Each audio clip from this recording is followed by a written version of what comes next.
Miss May, good afternoon. How are Hey, you? good afternoon. I am blessed. How are you?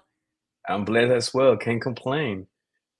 Can't complain. Well, first and foremost, thank you for joining us. I know you're a very, very busy young lady, but you have exciting news for a lot of investors out there. So I just wanted to steal a little bit of your time today to kind of go over it. Yeah, people, as soon as I posted it, were reaching out to me like, "What is a DCR loan? What are you? I have bad credit.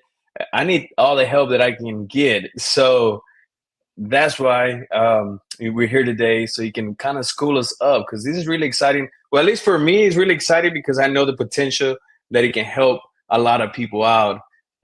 Therefore, I wanted to take a little bit of time and get your insights on these new DCR loan programs, and maybe go a little bit more into detail of what is a DCR loan programs, especially for those that are self-employed that may not have their taxes in order, because you did mention that we did have a program where they don't need documents. So the platform is all yours. If you can elaborate, you'll be a blessing to a lot of people that are Thank listening in. you.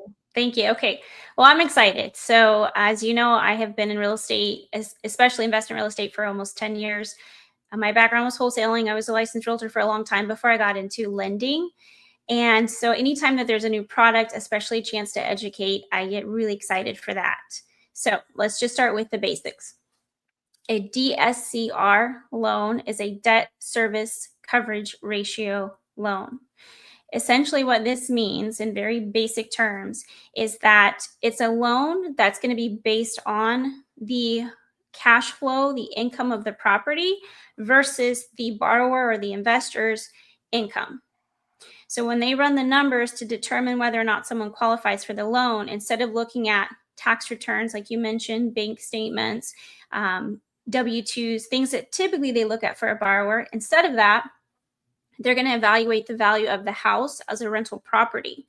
And if the monthly rents for that house are enough to cover the debt that would be incurred for the loan, so basically your monthly mortgage, you've got your principal, interest, taxes, insurance, and then if you have any HOA fees for the neighborhood. So add up everything you'd be paying every month for the note, and then add up everything that you would be earning monthly for the house as a rental property. If the rent is equal to or more than what you would owe monthly for your loan, then that house would ratio is what they call it.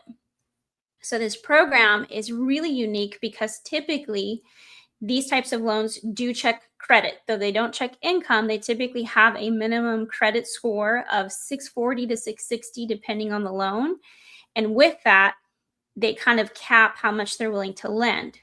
The program that we're here talking about today, through the lender that I work for, so I am a direct lender, it's actually allowing, instead of that 640 credit score, we will allow all the way down to a 500. Now, people might say, like, how? Why is that? What's the catch? So the catch is the property. A DSCR loan really truly is based on the value of the property. So it has to appraise. We have a process that we'll go through to make sure that the numbers are there, that it actually rents for the value that is needed.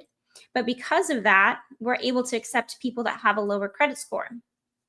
This program also is available to foreign nationals. So if you have an I-10, we can work with you. You don't have to have a social security number. We don't check the W-2s. We don't check the bank statements. We don't check your tax returns.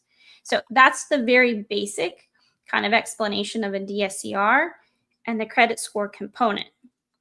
Before I continue, do you have any specific questions, or can I talk a little bit more about how we lend and what the options are available? Yeah, you can continue.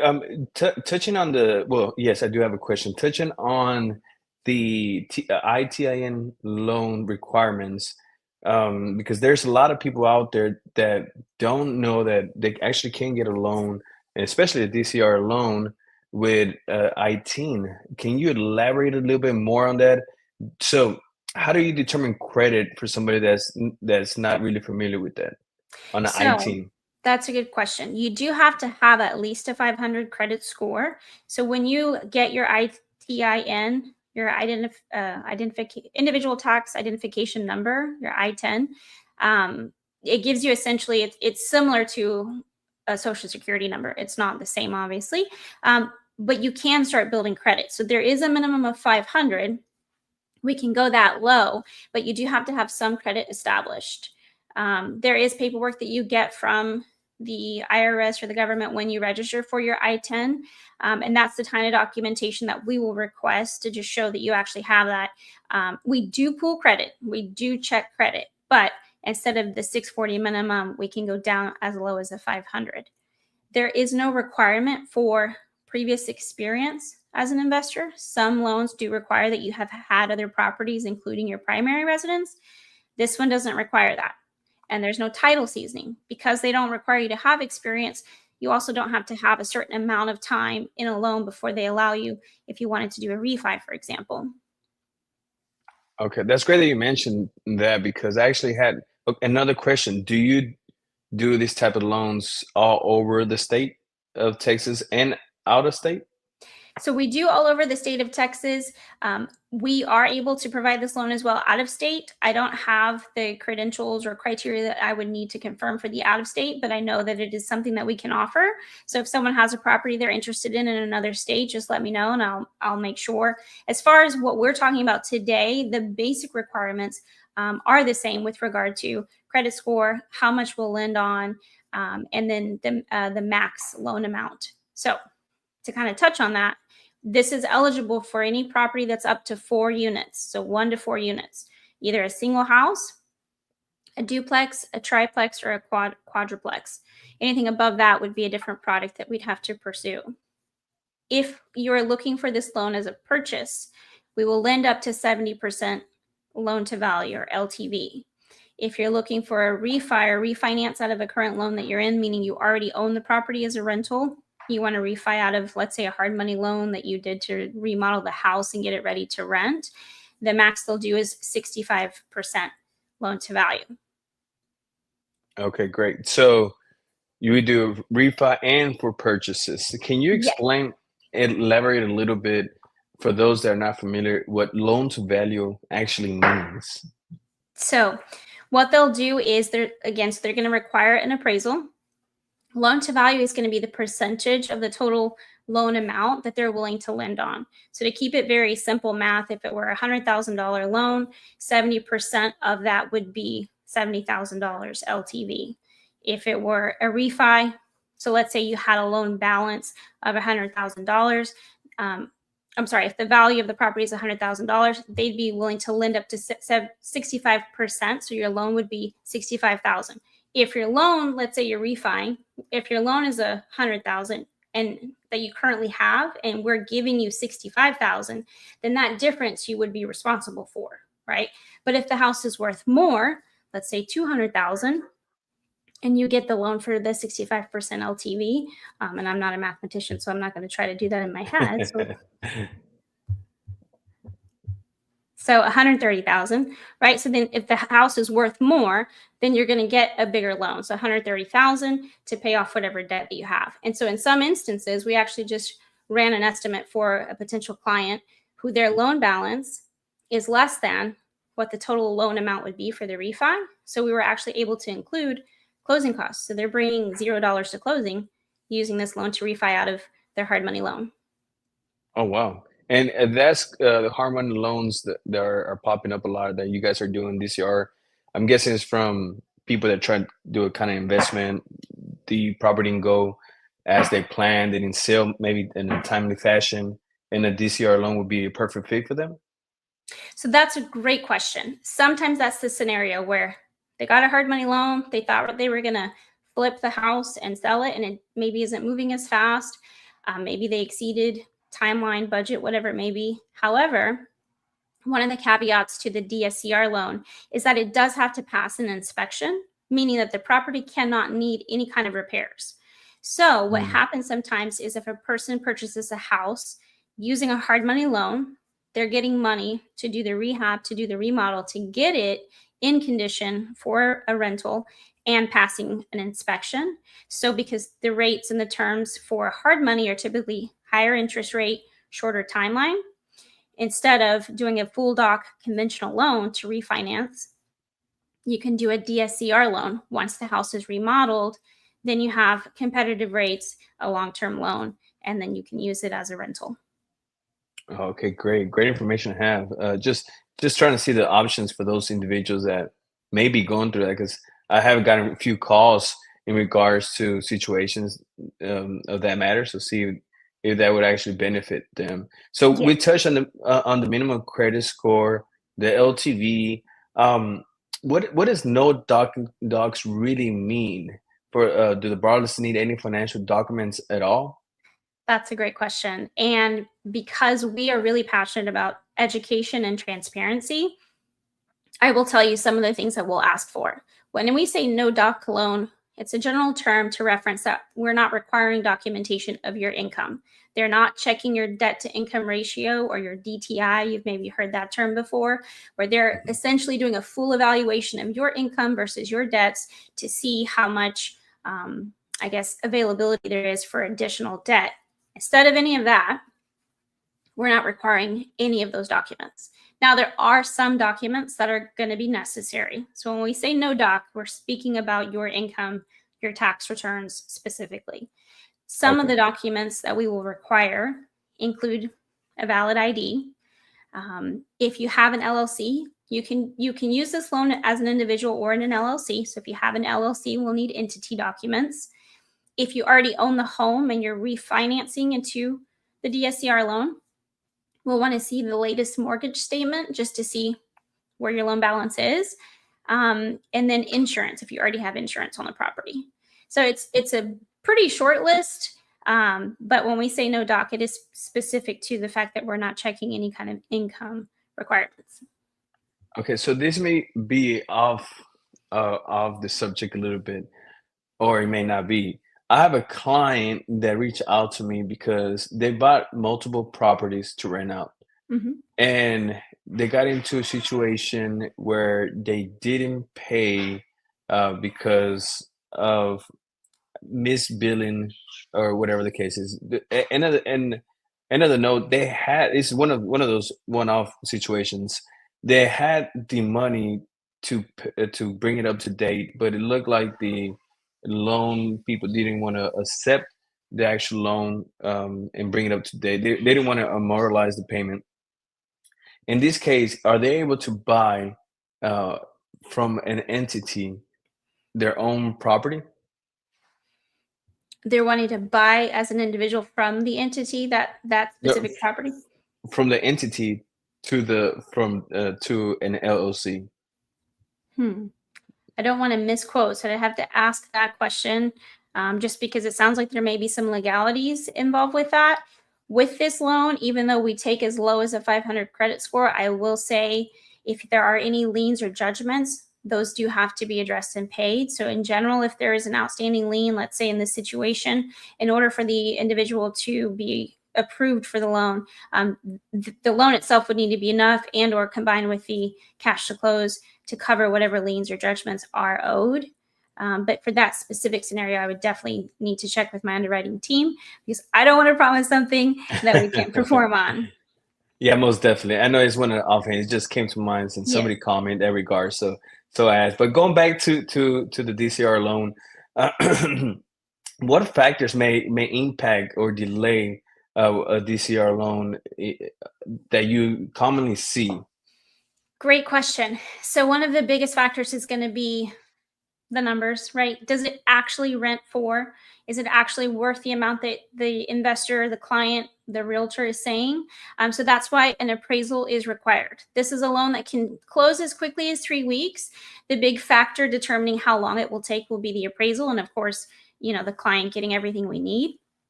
Excuse me. But if for any reason the property doesn't pass inspection, meaning it's not in a condition that is safe and habitable for a renter, or if it doesn't appraise at the value that was estimated. Now, if that happens, that doesn't mean the loan is necessarily denied. It just means the value that we're going to be able to lend on is going to be based on what that appraisal actually states. So that could then be, let's say you owe too much. That could kill the deal for you. Now, the beautiful thing about this particular product, there are no cash reserve requirements. There just needs to be enough for closing costs. So assuming you have some closing costs, as long as your bank account can prove that you have enough to cover those, they're not requiring a certain number of, and to clarify for people who are newer to the process, some loans require that you have enough for closing plus 3 or 6 months of reserves, kind of as a backup, right? If anything happens, we want to make sure that you're financially able to cover what's necessary. This loan, because it's going to be really strictly based on the value of the home, those reserves aren't required, just enough for closing. So those are some factors that can delay the process. If the property is in any kind of, and this is for any loan in general, so just kind of good practice to be mindful of, if the property is in a unique area, let's say it backs up to railroad tracks, or it's across the street from a mechanic shop, or you have a light pole or a cell tower in the backyard, or the house itself is unique, or if it's in a rural area, those are all factors that can make it difficult to set a value or appraise the home, or it can lower the value. And why is that? One, you're not going to have as many exact comparables, exact properties to say, hey, this is the same as that. The other thing too is when you think about renters, often we're thinking of families. So if it's something like a cell tower or a light pole or an industrial area or railroad tracks, those are all factors that can be considered risk, and that can affect whether or not the house can rent, or maybe how much it rents for. So again, doesn't necessarily mean it'll be denied. Underwriting makes the final determination on that, but it can affect the value that they come back with, therefore affecting the amount of loan that we can offer. Okay, great. Yeah, because I know that we mentioned it's a 3-week process, and I know that there's, everybody will kind of hold us to that when we say, hey, you know what, you told me it was going to be 3 weeks, but of course that we have to consider there's things that may delay this type of loans, or every situation, I guess, differs. Mm-hmm. So, and another thing you touched on just now is traditional loans. I know it's probably a question that if somebody's watching now, they're asking, so how do the interest rate differ from a regular traditional loan from a DCR or R loan, especially with no documents? I mean, is it Mm-hmm. costly? It's going to cost me more money. I mean, but was my bottom line, what am I looking at as if I'm an investor? That's a really great question. So everyone gets so obsessed with rates, and I get it, especially the average consumer, the average borrower who doesn't talk real estate on a day-to-day basis. I mean, those of us who do, we still have questions, right? So I Correct. understand that a lot of, especially the general population, it's like interest rates, are they up, are they down? Trump's in office now, is that changing everything? And it's exciting and it's interesting, but at the end of the day, I feel like it changes regularly, and people get so focused on one thing that they lose sight of maybe their goals. So I want to explain. If your goal is to be an investor, and if the financial goals that you have can be met by a product, a service that's available to you, you as an individual have to determine, is it worth it? So a conventional, traditional loan, you might be looking at interest rates in the 6, 7, 8%. This is just a range. With hard money loans, you're looking at anything from 12 to 15%, depending on the lender, but those are short-term loans.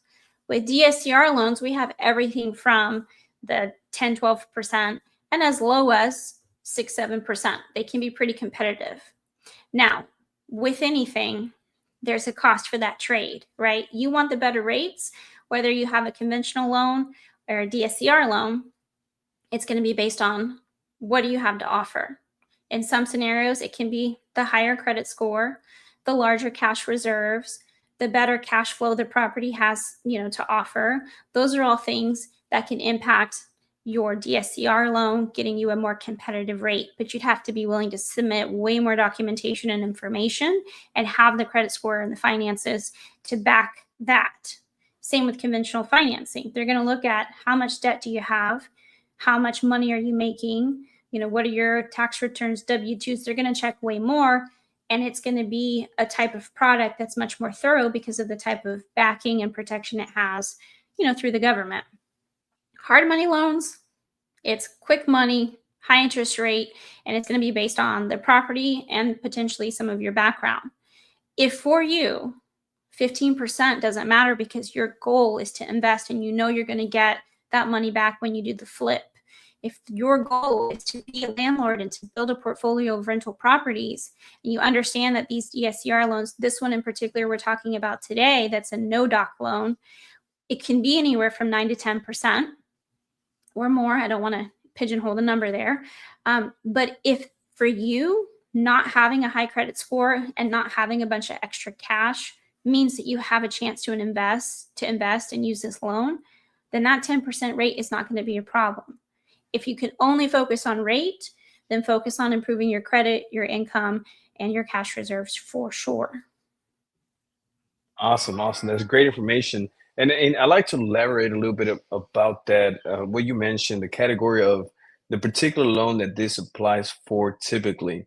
This is not an investment um, chat, but I guess since we're in the same world, I guess we kind of understand where you're coming from. And it's good to kind of educate those viewers that are watching.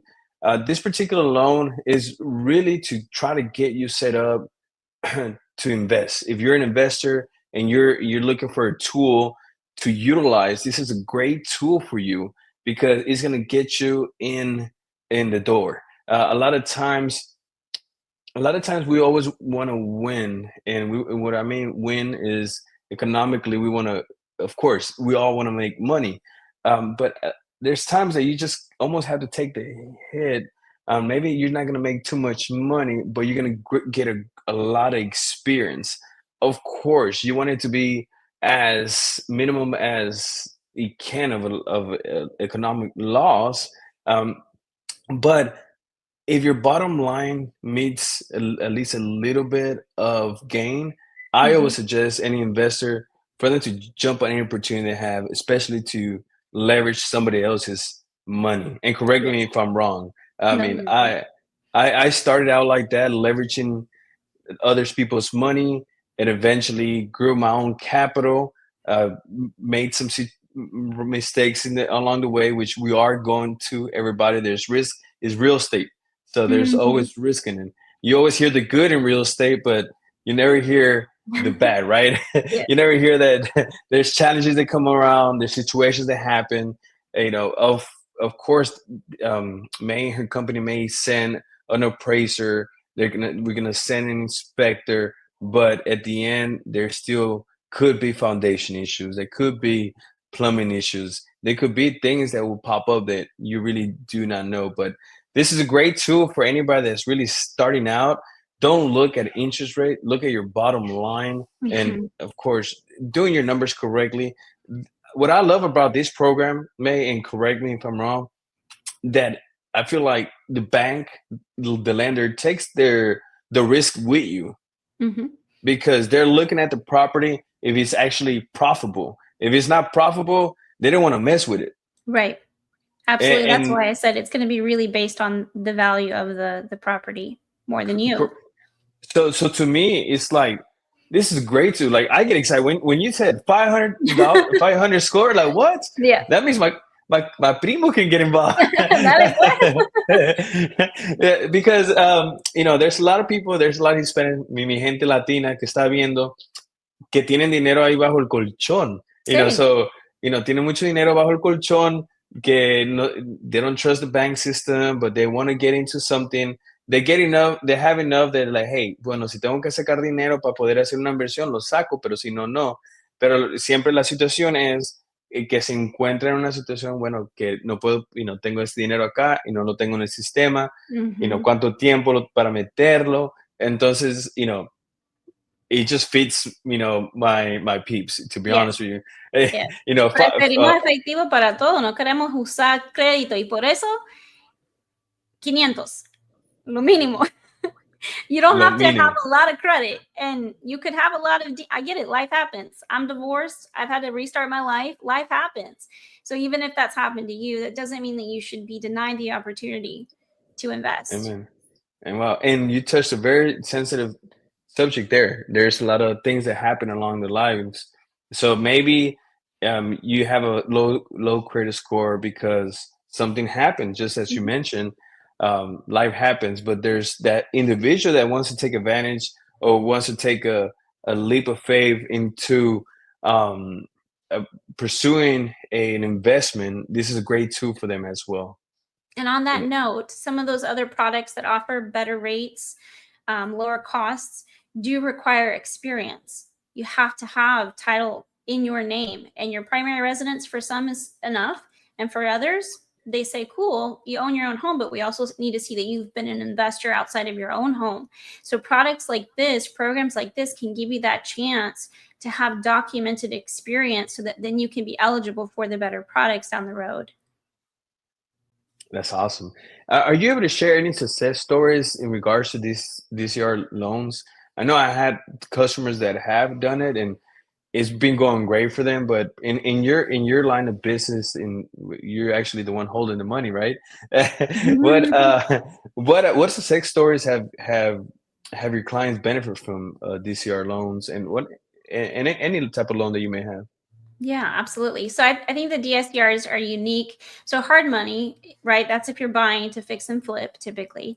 The DSCRs, I have a lot of clients, so there's not one specific, but especially in our community, it's an opportunity to have that long term wealth.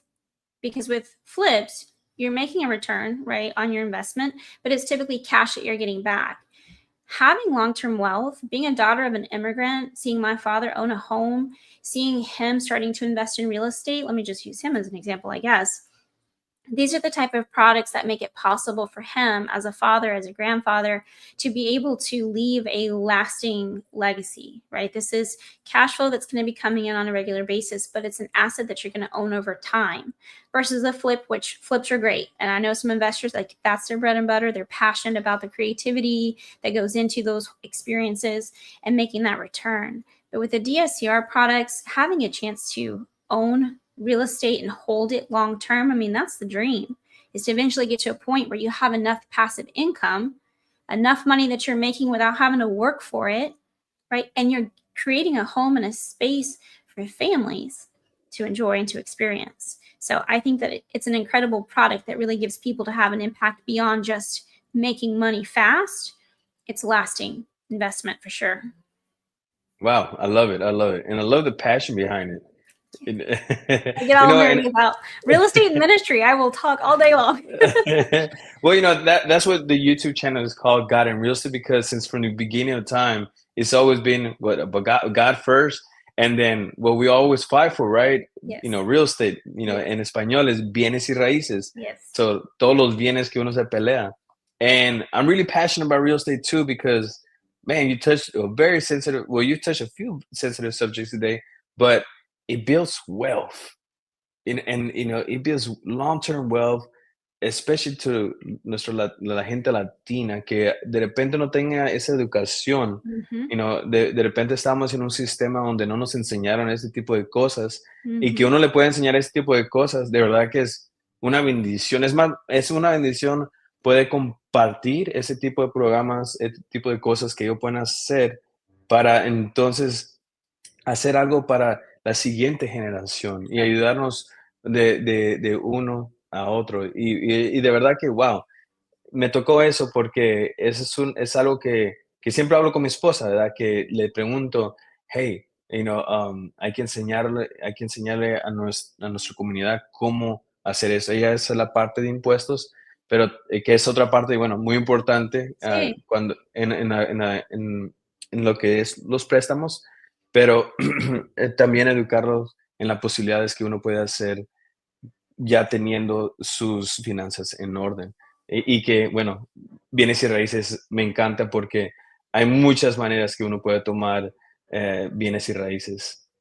Lo que yo sé es que no es una falta de oportunidad, es una falta de información, de educación. Y por eso para mí me siento muy apasionada porque yo sé que hay oportunidades por todas partes, pero a veces no sabemos dónde, ni cuándo o cómo empezamos. Y por eso a mí me encanta. Si puedo tener la oportunidad de explicar. If you don't want to come with me for your loan, fine. Let me at least educate you and give you resources so that you're making an informed decision and that you feel confident and that you're not taken advantage of. Because with anything, there's always going to be someone somewhere trying to take advantage. And I'm just like you, passionate about honoring God and doing things the right way. Correct. Wow, love it. So on that note, I know you mentioned, of course, we want them to reach you, and Mhm. we'll get it to that, right? We want them to feel comfortable with Yeah. you and being able to get a hold of you because I know that you'll definitely take care of them. But what's one of the questions that if I'm a buyer or I'm an investor looking for this type of loans that I should be asking a lender? I'm sorry, they are doing lawn work today. It's normally on Tuesdays, so if you can hear the background noise, I apologize. So questions that investors have when they're coming to me for these types of loans, what kind of questions should they be asking a lender? Yeah. So, what kind of questions should I be asking if I'm coming to you? May, it's my first time. Um, I'm trying to get this house I've seen in my neighborhood. I think it's a good look for me because I can be right there and I can manage it. But I need a loan. And it's a typical scenario that happens, right? Mhm. I don't do my taxes, or I don't report enough of my taxes because tú sabes, no quiero pagar taxes. Mhm. Um, or I have like a few baby mamas. Mhm. Mhm. Whatever the case may be. So, ¿qué pregunta yo debo tener para un prestamista si es que no eres tú con la que yo estoy? Mm. Esa pregunta es interesante porque típicamente yo tengo las preguntas. I normally have the questions, right? So I guess thinking backwards, what are questions that I would ask a potential client or questions that you should be looking for if you speak to another lender, right? Number one is communication. Is the lender that you are potentially going to work with going to communicate consistently and clearly? Because a lot of lenders, they don't answer their phones. They don't respond to their emails. That 3-week timeline could easily be a month and a half because the Mm. lender didn't follow up with underwriting or the client or whomever's involved. So communication is, to me, one of the most important facets of this experience, especially if you're new. You want to know that the person that you're working with is going to be available to either answer your questions or get the answers to the questions if they don't know. Because I'll be the first to admit when I don't know something because I don't want to tell you wrong. The next thing is going to be, do they know the product well? I don't need to be an expert on every line item that the underwriter is going to review, but I need to know the product well and have a team available to, like I said, make sure that we're prepared for any obstacles or hurdles that may come up, any questions or concerns. It goes back to communication. And I think also it's important to know some of the risk versus reward with the product. So, am I communicating? Do I know my product well? And can I actually help you as the investor understand risk and reward? What's it going to cost you short term, long term, right? What kind of closing costs and out of pocket costs for things like an appraisal and an inspection? Am I communicating those costs to you? Because when you're trying to evaluate, is this a good deal for me? Can I afford it? Those little things can add up, especially if it's your first deal. The condition of the home, the location of the home, the value of it as a rental, those are things that you as a client should have a trusted realtor like you, Luis, to make sure that the value is there.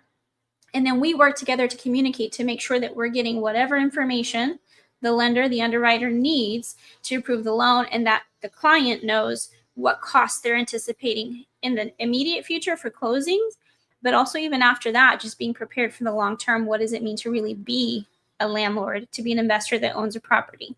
And what comes behind it? Yes. Wow. Well, I think you answered my next question that I actually had in mind because I was going to ask you, what if someone was in the fence, was the one number one reason they should come and do this type of loans? But I think you hit pretty much everything on the nail. So you answer you answered my question that I had in mind. But I hope that you can one day come back and join us and actually present what we have ability so you can present it and actually what it looks like because you hit something that really important that's educating the client and also the cost that go behind it, the cost that goes behind the appraiser, the cost that goes inspection, the closing costs, insurance. There's a lot of people that don't know that there's costs because they're all always worried about, okay, my down payment, ya tengo mi enganche y entonces no van mucho en detalle and like exactly what comes behind it. So nos toca a nosotros, even though we're not loan officers, and I have experience in financing, um, ser financieros. Entonces uno tiene que explicar Yo creo que es mejor a veces, bueno, que alguien que hace todo esto todos los días, que lo explique, especialmente este tipo de préstamo, especialmente porque ya estamos en el área de taxes, tax season. So there's some people that don't know what to do with their money, you know. So maybe we can get them a rental house. We can get them their Exacto. first. We can get them their first investment product. Um, May, somebody wants to contact you. ¿Dónde te contactan? Okay, prefiero teléfono. You can call me, text me, 936-245-4010. You can find me on Instagram, Invest with May.